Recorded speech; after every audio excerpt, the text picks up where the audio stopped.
केजरीवाल को नोटिस भेजकर मोदी ने खुद अपने ही पैर पर कुल्हाड़ी मार ली है, क्योंकि ईडी डायरेक्टर संजय कुमार मिश्रा को मोदी जी क्यों अपनी जेब में रखना चाहते थे, अब वो बेपर्दा हो चुका है।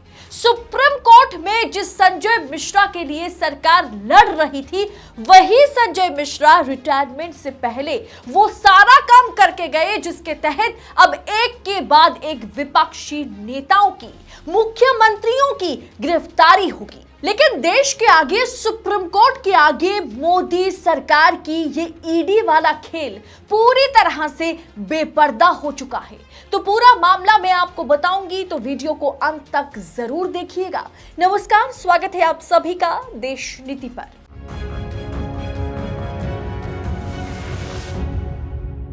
देश नीति केवल सच्ची और पक्की खबरें। जहां जहां ऑपोजिशन ताकतवर है और मजबूत है, वहां वहां भाजपा ईडी सीबीआई की तलवार चलाएगी। देश के इतिहास में ऐसा हाल जो है ना दोस्तों, 1942 में एक बार हुआ था, जब क्विट इंडिया मूवमेंट से ब्रिटिश को समझ में आ गया था कि अब भारत को आजाद करना ही पड़ेगा, अब भारत की सत्ता से हाथ धोना ही पड़ेगा। लेकिन फिर भी क्विट इंडिया मूवमेंट को खत्म करने के लिए कांग्रेस के सभी नेताओं को पकड़ पकड़ कर जेल में डाला जा रहा था। यहां तक कि महात्मा गांधी को भी हाउस अरेस्ट किया गया था, मीडिया पर पाबंदी लगाई गई थी, कोई भी क्विट इंडिया मूवमेंट का प्रचार प्रसार नहीं करेगा। तो ब्रिटिश अखबार में एक खबर छपती है कि भारत के नेताओं को जितना जेल में डाला जाएगा, ये आंदोलन और भयंकर रूप लेगा और यही भारत में ब्रिटिश राज का अंत तय करेगा। और हुआ भी कुछ वैसा ही था। आज देश का मंजर भी कुछ वैसा ही है। सभी विपक्षी नेताओं को, विपक्षी सांसदों को, विपक्षी मुख्यमंत्रियों को, विपक्षी राज्यों की चुनी हुई सरकार को मोदी जी खत्म करने पर तुले हुए हैं। यह दिखाता है कि गुजरात लॉबी को भी पता चल चुका है कि अगर इंडिया मूवमेंट को खत्म नहीं करेंगे तो केंद्र की सत्ता से हाथ धोना पड़ेगा। लेकिन आजादी के बाद ये पहली बार हो रहा है कि जब केंद्र सरकार किसी राज्य सरकार के पीछे इस तरह से हाथ धोकर पड़ी हुई है। केजरीवाल को ईडी से नोटिस मिलते ही केजरीवाल ने साफ कर दिया कि वो ईडी के सामने उपस्थित अभी नहीं होंगे। दिल्ली शराब नीति घोटाले में पूछताछ के लिए गुरुवार, कहा जा रहा है कि शराब घोटाले में पूछताछ के लिए 2 नवंबर यानी गुरुवार को, आज के दिन दिल्ली के मुख्यमंत्री अरविंद केजरीवाल को प्रवर्तन निर्देशालय ने बुलाया, जबकि नोटिस में ऐसा कुछ भी नहीं कहा गया कि वजह क्या है। ईडी के सवालों का जवाब देने से पहले केजरीवाल ने कहा कि पूछताछ के लिए भेजा गया नोटिस गैर कानूनी है और राजनीति से प्रेरित है। उन्होंने कहा कि बीजेपी के कहने पर नोटिस भेजा गया, ये दरअसल मुझे बीजेपी बुला रही है, इसे इसीलिए भी भेजा गया ताकि मैं 4 राज्य में होने वाले चुनाव प्रचार ना कर सकूं। नोटिस को तुरंत वापस लिया जाए। दोस्तों, इस बात को केजरीवाल खुद मान चुके थे कि गुजरात लॉबी अब कहीं ना कहीं अरविंद केजरीवाल की गिरफ्तारी की प्लानिंग कर रही थी। आखिर वजह क्या है? सुप्रीम कोर्ट की ओर से की गई टिप्पणी को अनदेखा करते हुए ईडी इस तरह से विपक्षी नेताओं को निशाने पर क्यों ले रही है? महज कुछ समय पहले ईडी पर सुप्रीम कोर्ट ने कड़ी टिप्पणी करते हुए कहा था कि ईडी को किसी की गिरफ्तारी करनी है तो आपको जो है, ईडी को जो है, उन्हें पहले नोटिस भेजना होगा और वजह क्या है ये भी बताना होगा।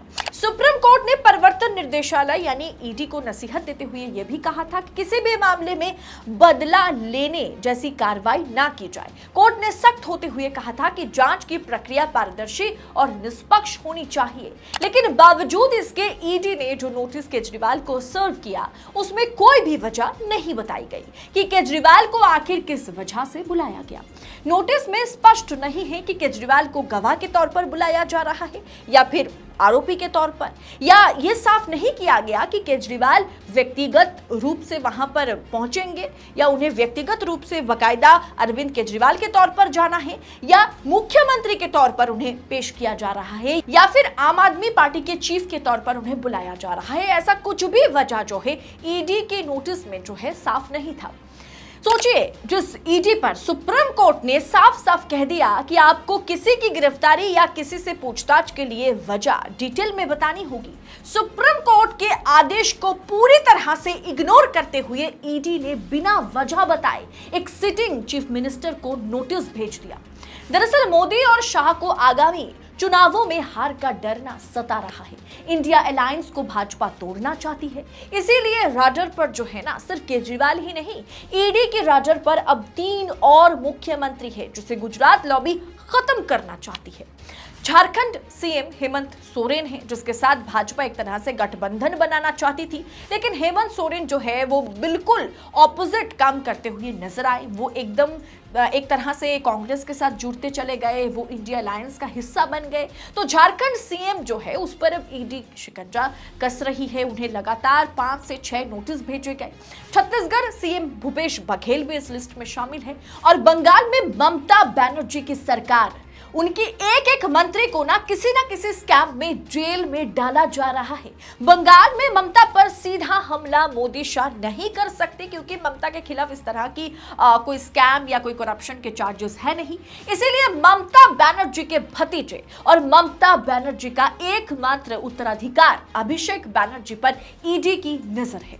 लगातार अभिषेक बनर्जी, हेमंत सोरेन और भूपेश बघेल को ईडी नोटिस भेजी जा रही है, लगातार नोटिस भेज रही है।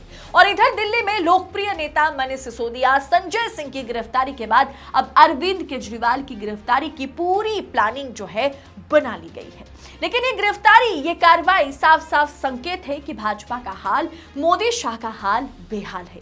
लेकिन मजे की बात देखिए, हर रोज बीजेपी के बड़े बड़े घोटालों की खबर आती है। मध्य प्रदेश में चुनाव से पहले स्कैम का तो पिटारा खुल गया था। ईडी किसी बीजेपी के मुख्यमंत्री या कोई भी मंत्री को जो है सवाल जवाब करने पर उतावला नहीं होती है, सिर्फ वो विपक्षी नेताओं के दफ्तर पर छापेमारी करती है।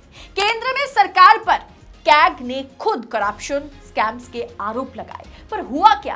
कैग अधिकारियों का तबादला किया गया। दोस्तों जरा सोचिए कि जब आरोप, जब स्कैम, जब करप्शन, जब घोटालों की आरोप भाजपा शासित प्रदेशों या मुख्यमंत्रियों या मंत्रियों पर लगता है, तो उससे भाजपा यूं हाथ धो लेती है। उससे कोई भाजपा को या गुजरात लॉबी को या केंद्र सरकार को, ईडी को, सीबीआई को, जांच एजेंसियों को कोई मतलब नहीं होता। लेकिन अगर विपक्ष का कुछ भी भारतीय जनता पार्टी की सरकार के हाथ लगती है, तो उसका भरपूर इस्तेमाल चुनाव में फायदे के लिए भारतीय जनता पार्टी की सरकार करती है। और इसमें सबसे आगे जांच एजेंसियों को जो है कतार पर लगाया जाता है। इसमें अब सबसे आगे ईडी है, प्रवर्तन निर्देशालय है। और किस तरह से ईडी के जो डायरेक्टर रहे संजय मिश्रा ने ये पूरी की पूरी संरचना, पूरे का पूरा किताब जो है किस तरह से एक एक कर विपक्षी नेताओं को उठाना है, उसका पूरा स्क्रिप्ट वो तैयार करके गए हैं। और इसीलिए सुप्रीम कोर्ट के आगे हाथ जोड़कर मोदी जी, केंद्र सरकार संजय कुमार मिश्रा के लिए मोहलत और वक्त मांगते हुए एक तरह से गिड़गिड़ाते हुए नजर आ रहे थे। वजह क्या है, आपको धीरे धीरे चुनाव आते आते और पता चल जाएगा कि किस तरह से पूरी स्क्रिप्ट लिखी गई है, किस तरह से संजय मिश्रा या ईडी के साथ मिलकर के भारतीय जनता पार्टी की सरकार विपक्ष को खत्म करने पर तुली हुई है। दोस्तों इस पूरे विषय पर आपकी राय क्या है? केजरीवाल ने जिस तरह से ईडी के नोटिस पर जिस तरह से जवाब दिया और कहा कि मुझे बीजेपी बुला रही है, ईडी नहीं, और मैं नहीं जाऊंगा, इस पर आपकी राय क्या होगी? जिस तरह से ईडी जो है बदले की कार्रवाई करती हुई नजर आ रही है, सरकार के इशारे पर काम करती हुई नजर आ रही है, सरकारी जांच एजेंसी होने के बावजूद भी, इस पर आपकी राय क्या है? कि आप मानेंगे हमारे देश में वाकई लोकतंत्र जिंदा है? आप अपनी राय कमेंट कर हमारे साथ जरूर शेयर कीजिएगा। बाकी लोकतंत्र को अगर जिंदा रखना है तो आपको सच को जिंदा रखना होगा। सच को जिंदा रखने के लिए आपको देशनीति जैसे स्वतंत्र मीडिया को सब्सक्राइब करना होगा और हमारे साथ आपको बने रहना होगा। तो भरपूर देशनीति को सपोर्ट करें। अगर रिपोर्ट पसंद आती है तो थैंक्स ऑप्शन का दोस्तों इस्तेमाल जरूर करें। बहुत बहुत शुक्रिया। जय हिंद, जय भारत।